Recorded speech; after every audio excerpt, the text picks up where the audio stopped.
advice can you give people who are new in the speaking world and have not really found their wings like you have found, and how can they go from that process of being really nervous and perhaps having some self-doubt, as we all have in the early days, to really feeling comfortable in your own skin, yeah, and enjoying the process of communicating, not just one-on-one, but in front of 1,001 people? Boy, great question, Derek. I think, you know, the two things: don't be boring, and don't waste people's time. I mean, that's nobody wants that. You know, my advice, I get asked a lot, you know, people will come up and say, well, you know, how can I improve my speaking skills? I do a lot of work in the area of leadership, and they're not in front of groups all the time, but when they do have to get in front, you know, so I get this question: how can I become a better speaker? And my answer has never varied. Talk to teenagers. Go and find groups of teenagers that you can talk to. What's interesting is, I mean, you were just in my audience. We have 400 professional people. If I'm boring with a group of 400 professional people, you will just sit there and look bored.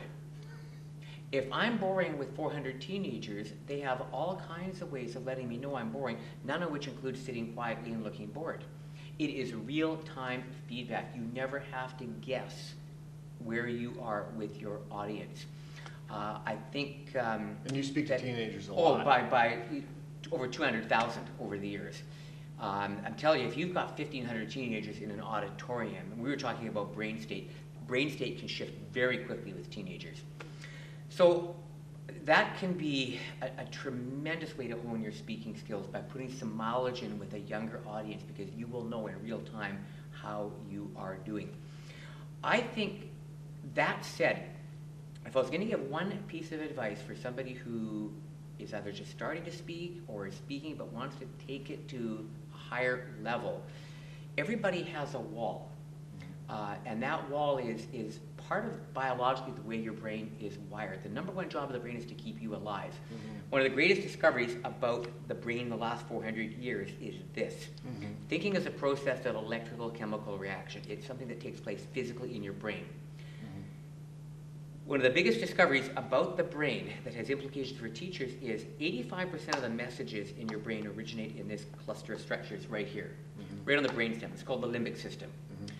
Only 15% come back from the cortical areas the other way. This is the emotional part of the brain. This is the fight or flight part of the brain.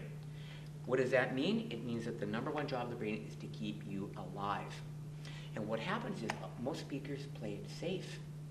I'll go to an event and they'll have a social function on Tuesday night. I'll see the vice president of a company holding court, being funny and engaging, surrounded by 10 people, larger than life, and then I'll see that same person the next morning take the stage, and I think, oh my goodness, where did this person I met last night go? Well, they've kind of shrunk into a smaller part of the brain. That's the limbic system. How do I get up? How do I get off without hurting myself? And as a result, you kind of bring about the very thing you're trying to avoid. People want you to take a risk. When you see that wall, run through it.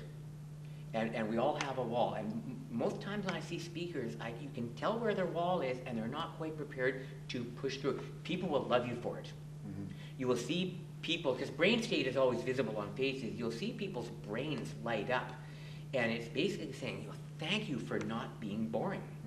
I'm going to develop a talk. Maybe this is something you and I'll work on together, is the science of not being boring. I noticed you engaged the audience all in both rows. Obviously people had name tags on, so it was a little bit easier, but... Well, you can have some humor with it, too. Yeah, no, that's one of the things I would also recommend, too, is if you are speaking to a group, especially a large group of people, remember, it's not 400, it's not a group of 400.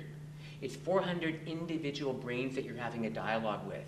And learning is connecting new information to what you already know. Every person in that room has stored physically different memories and emotions in their brains. And so my talk will be, it's 400 different talks. Because remember, the brain is wired for what is essential, not what is real. So the reality of my talk means nothing. It's how it connected with what is stored in each person's brain, which determines what's essential. So each person walks in with a picture, they're going to create something unique out of the talk. So that's why I very quickly in giving a talk, I will learn some people's names very, very quickly. Then you can refer to them, you can have a foil in the audience. If you get lucky and it happens to be the CEO, people will love that because you're picking on the CEO, and it's usually somebody that's got a good sense of humor, and so the talk becomes personal. Yeah. And again, that's a reason for mastering your content and having a deep vertical relationship with your content and being generous with it. And one thing that I'm noticing is and it's unspoken, but it's spoken as well, is your passion. I mean, you're talking about all these things, but there's this real passion and love for what you do. How important is that? It's the final question, and I'll let you get back well, to my it. audience, well, you're also a speaker, so I'll ask you a question, and by extension to people that you know, may be listening in. Mm-hmm. Would you do what you're doing if you weren't getting paid for it? Yes. Then that's what you should be doing. Mm-hmm. If it's about the money, that's really my definition of a hack. I mean, if I would be doing this if I wasn't getting paid for it. It's nice that we do get paid for it. I mean, you know, the people listening, we all have to make our bills elegantly disappear at the end of the month. You know, I mean... Humor, see? You know, humor too. Passion, humor. We deal with that. Yeah.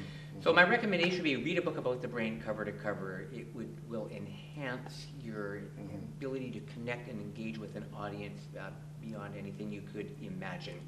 That said, some of the practical tips that you'll pull out of an interest in reading about the brain, it's really about managing brain state. In any talk, I keep 3 points of an equilateral triangle in my head: state, strategy, and content.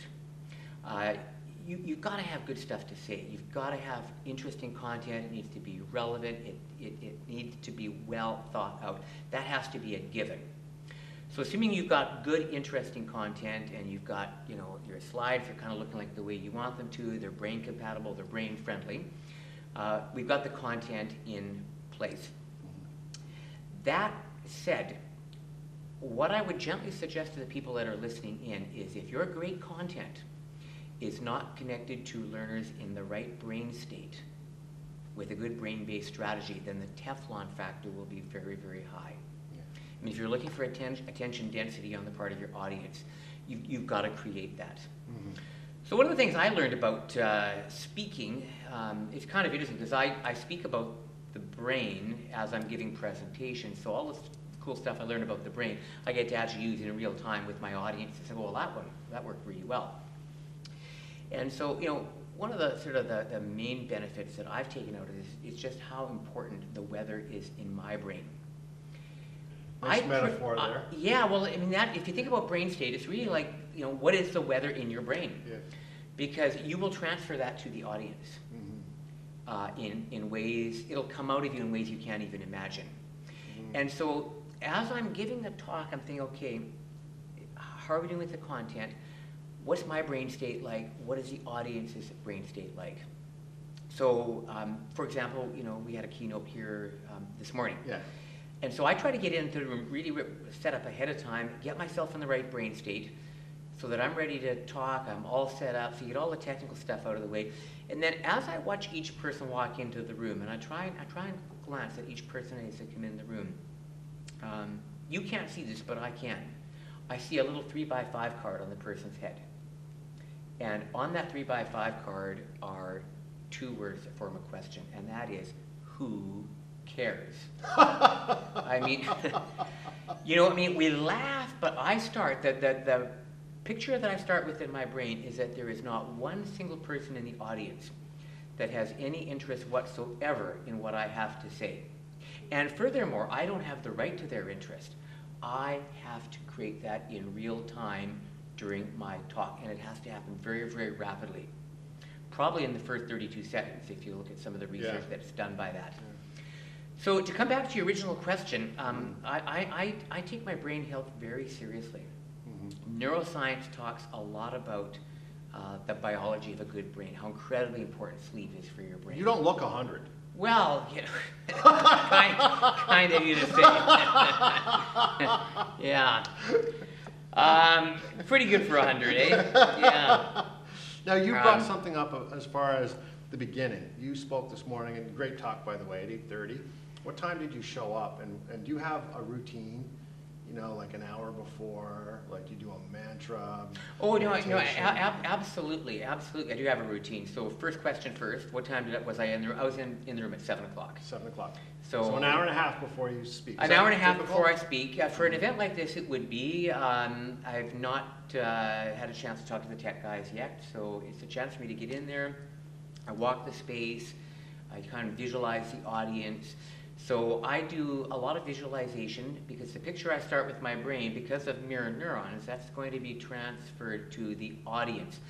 So I get into the room really, really early. I am extremely careful with, you know, what I have for breakfast. I'll have a brain-friendly breakfast. Prunes? That'll be for later in the day. But I've got kind of a brain breakfast that we can talk about that if you like. What's extremely important though is I go for a walk. Exercise is like the new rock star in neuroscience. It is so, I mean, we know it's good for your heart. That's been clearly demonstrated. And, you know, we now know that what's good for your heart is good for your brain. Nothing will change my brain state faster than some exercise prior to the talk. So what that would look like, you know, this morning is, you know, getting up in a strange neighborhood, get out there and do a quick 20-minute walk. Get my heart rate up, oxygenate my lobes, get the devices turned off. And what I do is I try and just play the talk out from beginning to end. And visualize while I'm walking, play the talk out. What am I going to say to start? How am I going to finish? You know, and I think about the different scenarios. Say, what happens if I run out of time, like I did today? You ran out of time? Oh yeah. You never know it. Yeah. Well, I mean, and that would be that's a good thing actually, because it means I'm enjoying the audience. Yeah. So, but you want to play that out. Okay, so when I get in trouble with the clock, what am I going to do? Because you don't want the audience to know it. Yeah. It has to be seamless. It has to just look like it's just happening in real time. Yeah. So those are, you know, I mean, if you're serious about, you know, engaging an audience, if you're a leader, you've got to be able to hold the attention of the brains in the room. If you can't hold their attention, that is a deal breaker. And so that starts with how you look after your own brain. So, you know, I eat foods that are healthy for my brain. I get my exercise in. I get my sleep in. We know that quiet time is good for the brain. I bought an interesting book yesterday as I was wandering through the mall that is attached to this hotel. I hadn't seen it before. It's just published. It's called This Is Your Brain on Nature. And I've always known that, and we have some research to indicate that when you get outdoors, things happen in your brain biologically. Well, this particular person has kind of put the science underneath that. And so, you know, always learning new things, trying new things, getting my brain in the right state. No, I'm just curious about what you have for breakfast in the morning. Can you comment on that? Yeah, you know, if I can actually. I have this actually posted as one of my brain bulletins in my brain bulletin archive, and so I call it the #1 brain breakfast on the planet. And it consists of a quantity of plain yogurt. Organic, of course, is always better if you can get it.